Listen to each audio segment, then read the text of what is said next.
You're watching From the Heart with John Willard.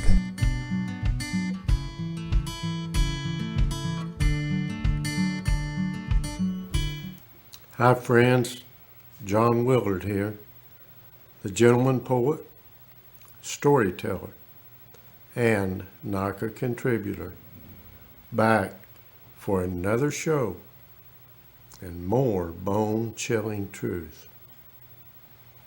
Oh, the Ozarks, the white dogwoods with a golden amber moon and velvet sky. And the night before, thunder, lightning, and rain. Nagi was afraid of rain in the Ozarks. He would jump in his mother's lap, and she would hold him tight and say, "Don't be afraid. It's just God dumping his taters in the tater bin." The very sound made when farmers would dump large loads of potatoes in their potato bins.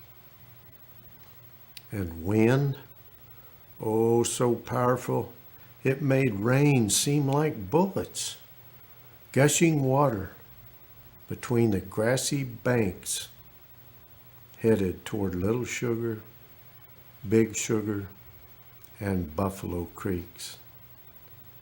Then towards Elk River.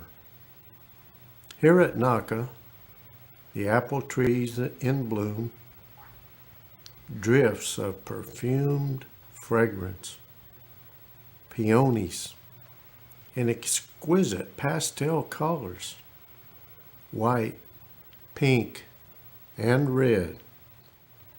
Oh, what a show. If you can't load up and come here, then come with me on this journey. The grounds here at NACA are beautiful. It's all about teamwork here. We all pitch in, including the co-owners of NACA. We take a lifetime of events, adventures, and memories with us back into the Ozarks, where families and friends touched us and were chronicled. This is the Ozarks, where we treasure simple virtues, people trying to get through one more day with their spirits and families intact. Last week's show, we visited Cowan Cemetery and the Mansberger family. Friends, as Ozark beauty is in breathtaking, many Ozarkian people's hardships were bone-chilling. A few weeks after Mr. Mansberger and Bill Cowan's fight, a corpse was being transported across the country.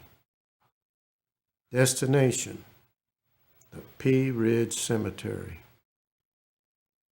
The Mansberger children were playing near the road when the hearse came along. Strangers were rare, so the driver and the children talked. The driver showed the children his cargo.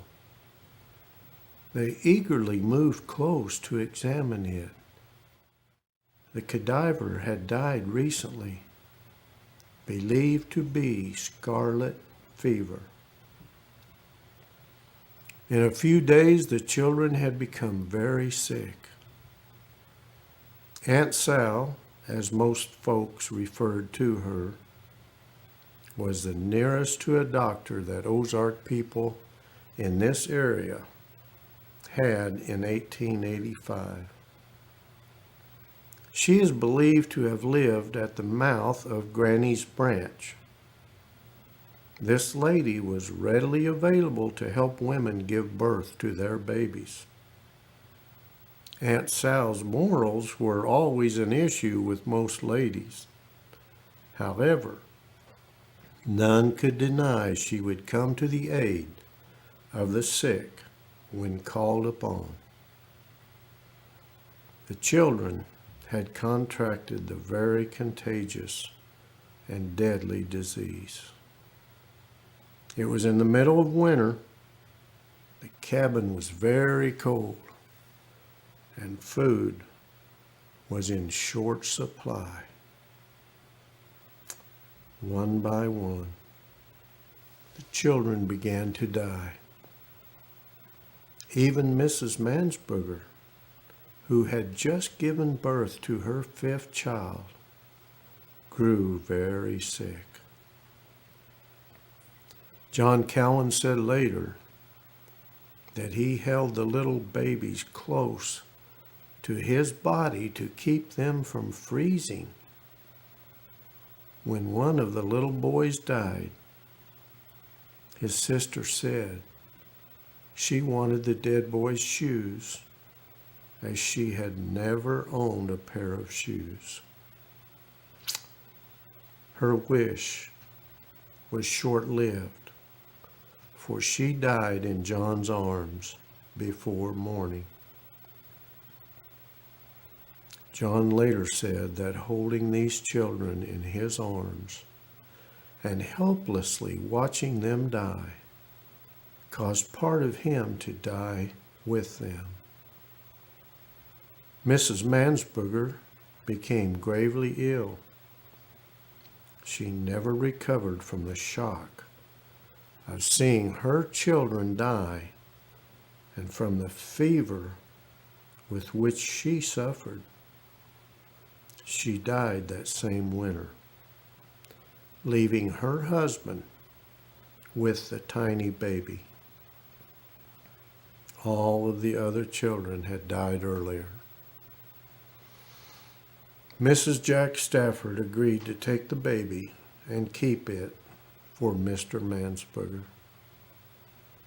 As the children died, their father took their small bodies up on the hill overlooking his cabin and buried them. He probably thought he was burying them on his own property, but a survey later showed the burial sites to be on the property of John Cowan. A little rail fence was built around the new graves to protect them from the wild range hogs that roamed the county.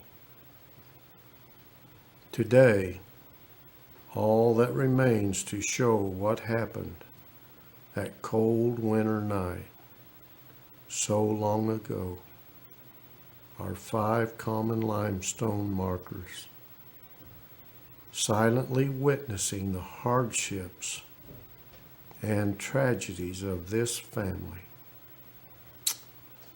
One marker bears witness to the event with the inscription, Mrs. Mansberger, fever. About a year later, Mr. Mansberger returned to John Cowan's cabin with plans to get his baby that Mrs. Stafford was caring for. That's when John Cowan told Mr. Mansberger that his youngest child lay on yonder hill beside its mother. It was too much, and the bereaved father wept bitterly over the loss of his last surviving child. Mansberger remained with John Cowan for the night. With the rising sun, he walked off and was never heard of again. As time passed, John Cowan dismantled the Mansberger cabin, moved it to his own farm, and reconstructed it as a shelter for goats. The building was finally burned after it had fallen into ruins. There are some 69 confirmed graves in the Cowan Cemetery. There may be more. Some markers were removed when the cemetery was cleaned and fenced by the Government Work Project, WPA. Some of the graves were never found because of all the plowing, scraping, and cleaning. Friends, I think this poem by Loris Crumpley is appropriate. Let me share.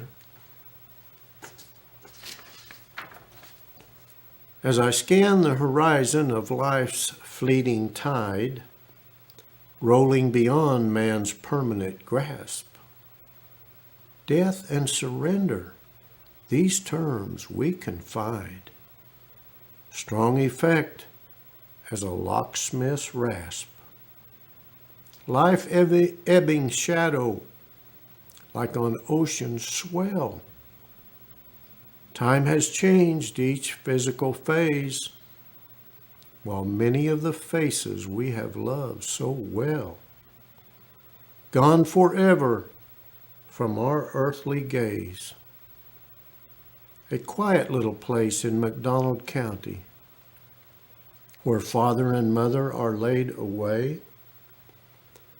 I am hoping someday to collect my bounty, just a 6-foot plot beneath the clay. That says it all. Friends, at some point in our lives and our families' lives, CNAs will be of great importance. So let's appreciate NACA and CNAs now, as we will later. Friends, I'm out of time, but remember, Nagi always said, when you're good to others, you are best to yourself. You can reach me on Twitter at JohnWillard47. If you want me to come to your event, well, I still have my dogs, and you know how that is. Remember, it's not what we gain, but what we give that measures the worth of the life we live. Until next time, friends.